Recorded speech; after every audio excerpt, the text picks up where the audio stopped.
Punji stake wounds killed more American soldiers in some Vietnam units than bullets.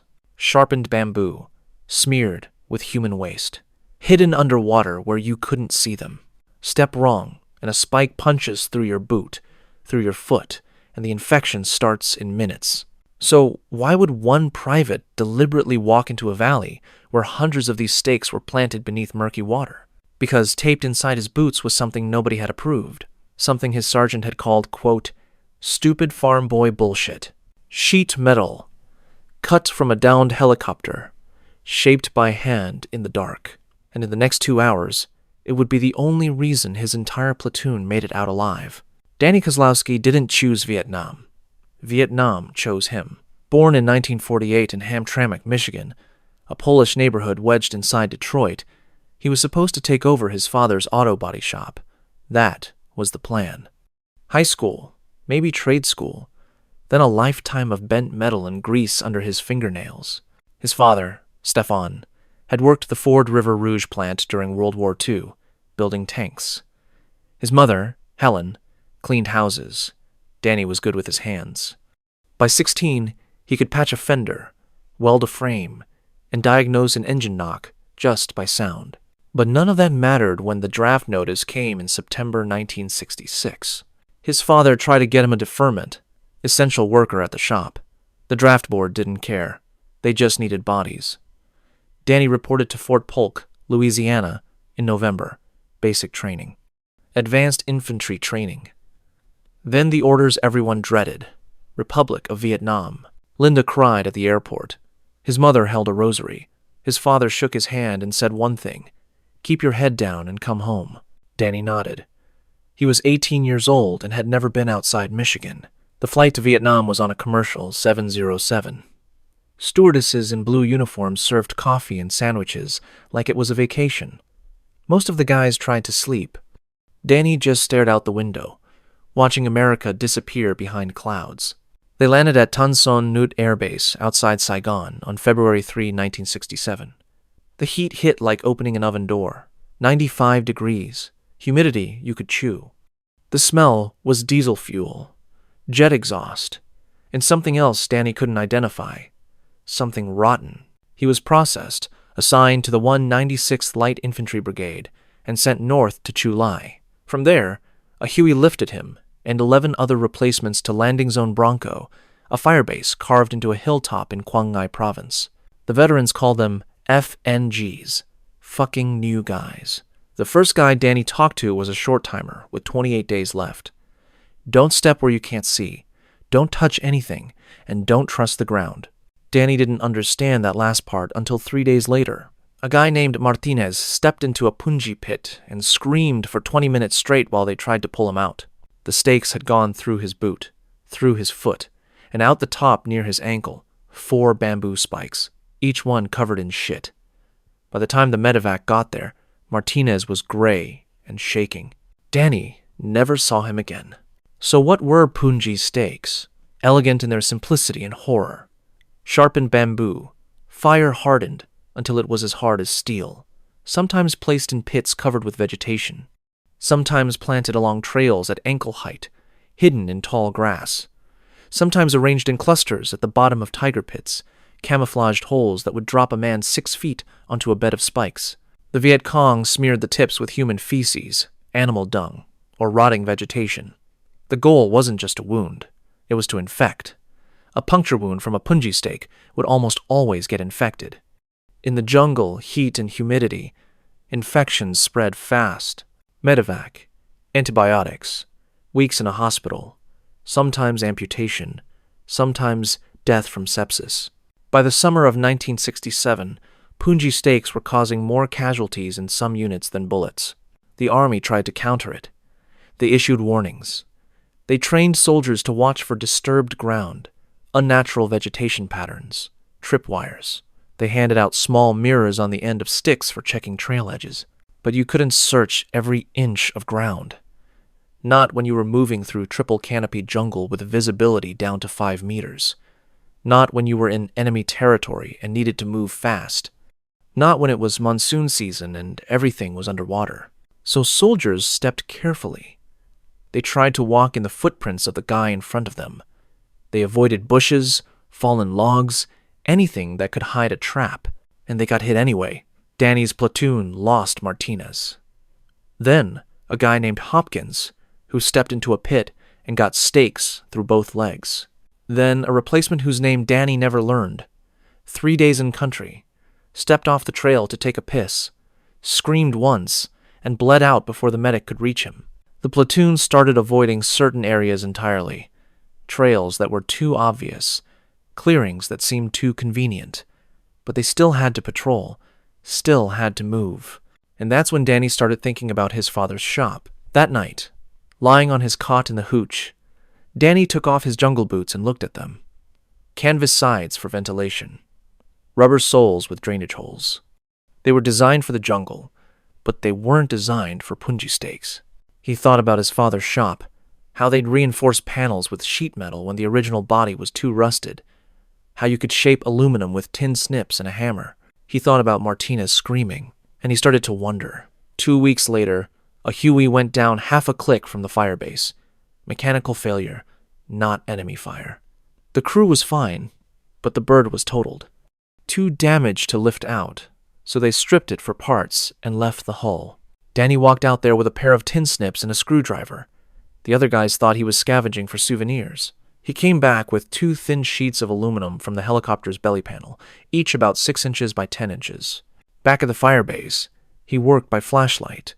He traced the outline of his boot sole onto the metal with a nail, cut it with the tin snips, filed down the sharp edges with a rock, bent it slightly to match the curve of his foot. Then he taped it inside his boot with olive drab duct tape. 1 layer of tape on the metal, pressed flat against the insole, then another layer over the top to hold it in place. He stood up, walked around. It felt strange, a little stiff, but not terrible. His bunkmate, a kid from Tennessee named Rayburn, watched him. "The hell are you doing, Cause?" "Making sure I don't end up like Martinez." Rayburn laughed. "You think that's going to stop a punji stake?" "I don't know, but I'd rather have metal between me and a sharpened stick than just rubber." Word spread. By morning, half the platoon knew. Some guys were curious.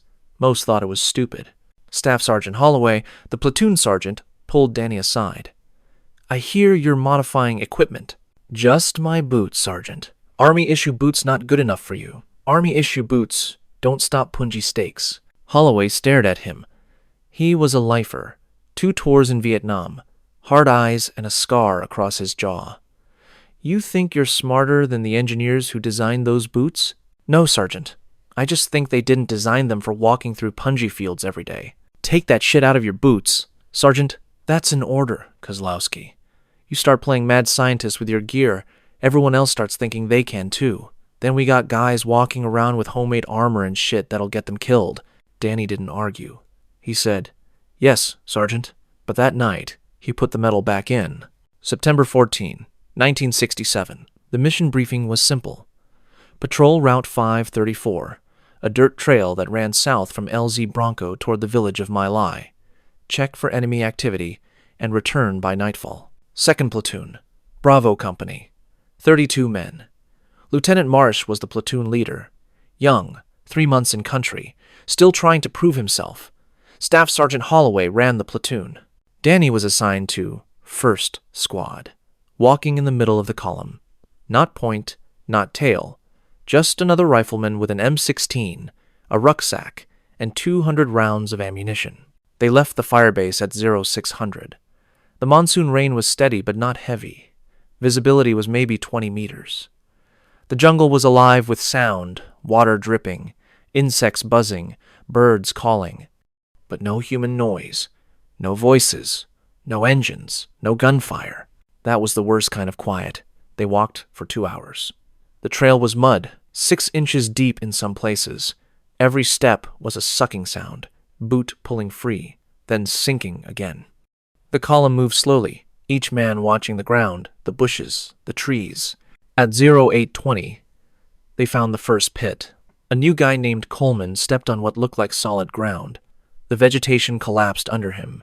He dropped waist-deep into a hole before the guys behind him grabbed his arms and pulled him out. He was shaking, gasping, eyes wide. At the bottom of the pit were 12 punji stakes, angled upward. He'd missed them by inches. Lieutenant Marsh called a halt. Everyone took a knee. Holloway moved up and down the line, checking spacing, checking fields of fire. Danny knelt in the mud and looked at his boots. He could feel the metal inserts inside, hard against the soles of his feet.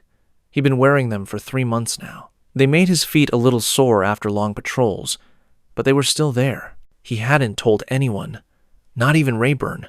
The column started moving again. The trail narrowed. The jungle closed in on both sides.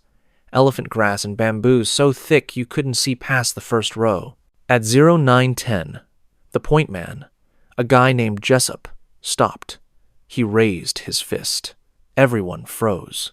Jessup knelt and used his bayonet to probe the ground in front of him. After a moment, he stood and waved the column forward.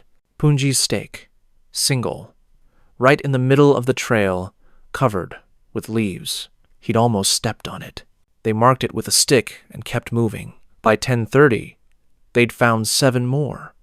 Some in pits, some just planted in the trail, all of them hidden, all of them waiting. And then they reached the valley. The trail descended into a low area, maybe 100 meters wide, with a stream running through the middle.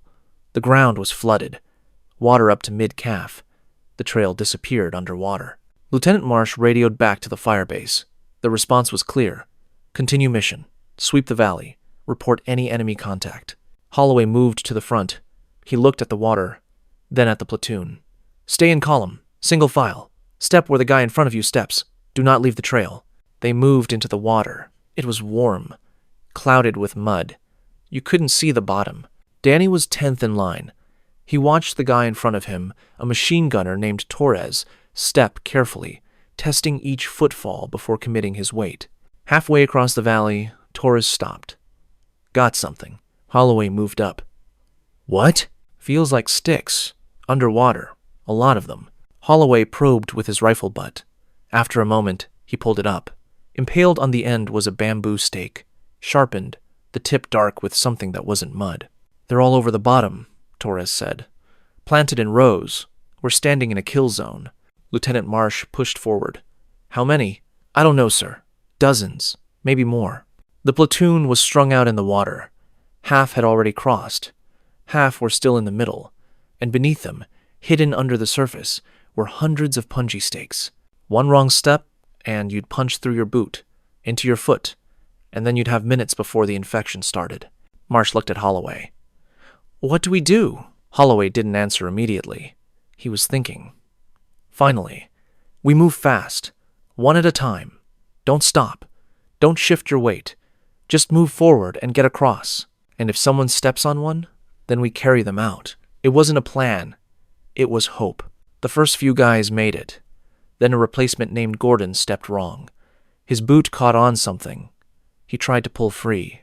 His foot slipped. He screamed. The medic, Doc Patterson, moved forward. Gordon was sitting in the water, clutching his foot. Blood was mixing with the muddy water, spreading in thin ribbons. Patterson pulled off Gordon's boot.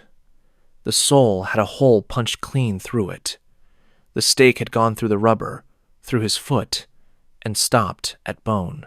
Get him out, Holloway ordered. 2 guys grabbed Gordon under the arms and dragged him to the far bank. He was crying, not from pain yet, but from knowing what came next. Infection, fever, medevac, maybe amputation. Danny watched from the middle of the column. His heart was pounding. He looked down at the water. He couldn't see the bottom, couldn't see the stakes, but he could feel the metal inside his boots. And for the first time, he wondered if it would actually work. The column kept moving, slow, careful, every step a gamble. Then another scream. A guy named Willis. He'd stepped into a cluster of stakes. 3 punched through his boot, 1 through his foot, 2 through his ankle. He collapsed into the water, thrashing. Doc Patterson moved to him, but there was nothing to do. Not here, not in the water. They had to get him out. Lieutenant Marsh was on the radio, calling for a medevac. Holloway was shouting, trying to keep the platoon moving, trying to keep them from panicking. And then Danny stepped forward. He didn't think. He just moved. He walked past Torres, past the machine gun, into the deepest part of the valley where the water was knee-high and the bottom was invisible. "Kozlowski, what the hell are you doing?" Holloway shouted. Danny didn't answer. He took another step, then another. He felt something hard under his boot. Pressure. A point pressing up through the sole. But the metal held. He kept walking, step after step. He felt stakes scraping against the bottom of his boots, felt them catching on the metal inserts, sliding off. He reached the far bank, turned, looked back. The entire platoon was staring at him. "How?" Rayburn shouted. Danny lifted one boot out of the water, reached down and pulled off the duct tape. The metal insert slid out, bent, scratched, but intact. There were 2 impact marks where stakes had hit it dead on. He held it up. Sheet metal, from a downed Huey, cut to fit, taped inside. For a moment, no one spoke. Then Holloway. "You've been walking around with that this whole time?" "Yes, Sergeant." "And you didn't tell anyone?" "You told me to take it out." Holloway stared at him. Then, slowly, he started laughing. Not humor, just disbelief. "Jesus Christ, Kozlowski." Lieutenant Marsh moved forward. "Does it work?" Danny looked at the metal insert in his hand, at the dents where stakes had hit, at his foot, which was uninjured. "Yeah, sir, it works." Marsh looked at the platoon. Half of them were still in the water. 2 were wounded. Everyone was scared. He made a decision. "Anyone have a knife?" Over the next 20 minutes, using bayonets, K-bar knives, and a pair of tin snips Danny had been carrying, they cut pieces of metal from every non-essential piece of equipment they had. Canteen cups, aluminum tent stakes, C-ration cans hammered flat. Danny walked them through it. How to trace the boot sole, how to cut the metal, how to file the edges so they wouldn't tear through the boot or cut into your foot, how to tape it securely. It wasn't perfect. The metal was thinner, the shapes were rough, but it was something. Holloway went first. He taped 2 flattened C-ration cans inside his boots, stepped into the water, and walked across. He made it. Then Torres. Then Rayburn. One by one, the platoon crossed. Some stepped on stakes. They felt the pressure. The metal bent but didn't break, and they kept walking. By 1400, everyone was across. 2 wounded, 30 still mobile. The medevac took Gordon and Willis. The rest of the platoon continued the mission. That night, back at LZ Bronco, Danny sat on his cot and stared at his boots. The metal inserts were trashed, bent, punctured in places, scratched beyond recognition. But they'd worked. Rayburn walked over and dropped something on Danny's bunk. A beer. Warm, but real. "Where'd you get this?" "Supply sergeant owed me. Figured you earned it." Danny opened it, took a drink. It tasted like rust and victory. The next day, Holloway didn't say anything about unauthorized modifications. He just asked Danny if he had more metal. Within a week, every man in 2nd Platoon was walking with homemade inserts in their boots. They scavenged metal from everywhere. Downed helicopters, broken generators, ammo crates. Danny became the platoon's unofficial armorer. Guys would bring him metal and he'd cut it, shape it, show them how to fit it. Other platoons heard about it. Word spread to other companies. By October, soldiers across the 196th Infantry were cutting sheet metal and taping it into their boots. Command noticed. At first, they weren't happy. Modifications to issued equipment were technically unauthorized. Some supply officer wrote a memo about, quote, unsanctioned alterations compromising equipment integrity. But then the casualty reports came in. Punji's stake wounds in the 196th dropped by 60% over the next 3 months. Other injuries stayed the same, but the foot wounds, the infections, the medevacs for stakes, they dropped. In November, an Army engineer visited LZ Bronco. He interviewed soldiers, examined boots, took photographs of the metal inserts. He interviewed Danny, asked him about the design, about the materials, about how he'd figured it out. Danny told him the truth.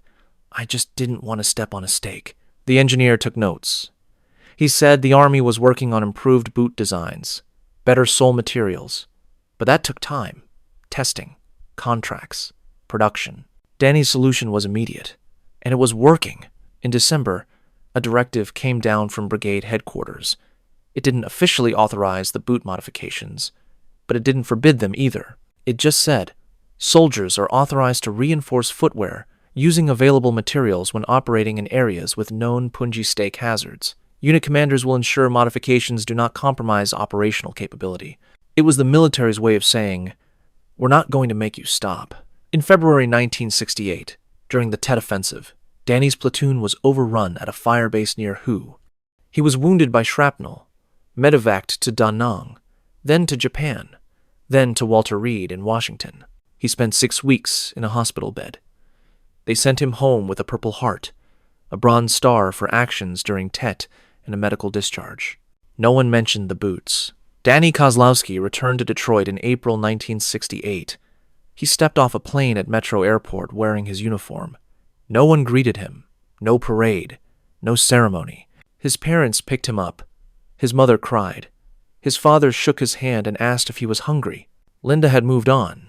She was engaged to a guy who'd gotten a college deferment. Danny didn't blame her. He went back to the body shop, back to bent metal and grease. His father didn't ask about Vietnam. No one did. At night, Danny dreamed about the jungle, about water, about the feeling of something hard pressing up through the sole of his boot, and the moment of relief when the metal held. He didn't talk about it, not for years. The nightmares came every night for the first 6 months, then every few nights, then once a week. He tried drinking. He tried not sleeping. Nothing worked. In 1970, he started going to a VA support group, a dozen Vietnam vets sitting in a church basement, drinking bad coffee, talking about things no one else wanted to hear. He told them about the boots, about Martinez screaming, about walking through that valley knowing every step could be his last. One guy asked, "Did it help? The metal?" Danny nodded. "Yeah, it helped." "How many guys?" "I don't know. Couple dozen, maybe more. I heard other units started doing it too." "You saved their lives?" Danny thought about that. "I don't know if I saved them. I just gave them a better chance." In 1974, Danny married a woman named Carol. She was a nurse at the VA hospital. She'd seen enough veterans to know not to ask too many questions. They had 2 kids. Danny ran the body shop after his father retired. He never talked about Vietnam with his children, never showed them the medals, which were in a box in the basement. In 1982, he attended the dedication of the Vietnam Veterans Memorial in Washington. He stood in the crowd, looking at the black granite wall with 58,000 names. He found Martinez. Panel 26E, line 89, killed in action, July 1967. Died from complications of infected wounds. Danny touched the name with his fingers and said nothing. In the mid-1980s, a military historian researching battlefield innovations in Vietnam tracked Danny down. They talked for 2 hours. The historian asked if Danny had kept the metal inserts. He hadn't. They'd been left in a trash can at Walter Reed. "Did the Army ever adopt your design?" "Not officially, but I heard they started making boots with steel shanks in the sole a few years after I got back. Someone told me they called them, quote, spike-resistant boots." "Did they credit you?" Danny laughed. "No. And I don't care. I wasn't trying to invent anything. I was just trying not to die." The historian wrote a chapter about improvised protective equipment in Vietnam. Danny was mentioned in 2 paragraphs. The book sold maybe 300 copies. In 1995, Danny attended a reunion of the 196th Infantry. About 40 guys showed up. Holloway was there. So was Rayburn. They sat around a hotel conference room, drinking beer, telling stories. Rayburn brought it up. "You remember those stupid boot inserts Cos made?" Everyone laughed. "Saved my ass twice," someone said. "Mine too. I still got a scar from where the metal bent and cut into my foot, but I'd rather have the scar than the stake." Holloway raised his beer. "To Cos, the crazy Polish bastard who thought duct tape and sheet metal could stop the VC." They drank. Danny didn't say anything. He just nodded, because that was the thing about Vietnam. You didn't do things for glory. You did them because your friends needed you, because the guy next to you was counting on you, because you were scared and trying to survive and hoping to bring everyone home. And sometimes, if you were lucky, something you made in the dark with your hands actually worked. Danny Kozlowski died in 2019 at the age of 71. Heart attack. Quick. He was working in his garage when it happened. His funeral was small. Family. A few friends. 3 Vietnam veterans who'd served with him. One of them, Rayburn, now retired and gray, stood at the service and told the story of the boots. He talked about the valley, about the stakes, about how Danny had saved them. Danny's children heard the story for the first time. His daughter asked, "Why didn't he ever tell us?" Rayburn shrugged. "Because that's how it was. You came home, you buried it, you moved on, or tried to." Danny was buried in Holy Cross Cemetery in Detroit. His headstone listed his name, his birth and death dates, and 4 words: U.S. Army, Vietnam veteran. No medals, no mention of the boots. But at the funeral, Rayburn placed something in the casket before they closed it. A piece of sheet metal, bent and scratched, cut roughly in the shape of a boot sole. He'd kept it for 52 years. "Just in case," he said. Danny Kozlowski's boot modification never made it into official Army doctrine, but his method, improvised in a firebase in Vietnam, became part of the solution. In 1969, the Army introduced the, quote, jungle boot, Type 2, with a reinforced steel shank in the sole. It wasn't exactly the same as Danny's design, but the principle was identical. Metal between the foot and the ground.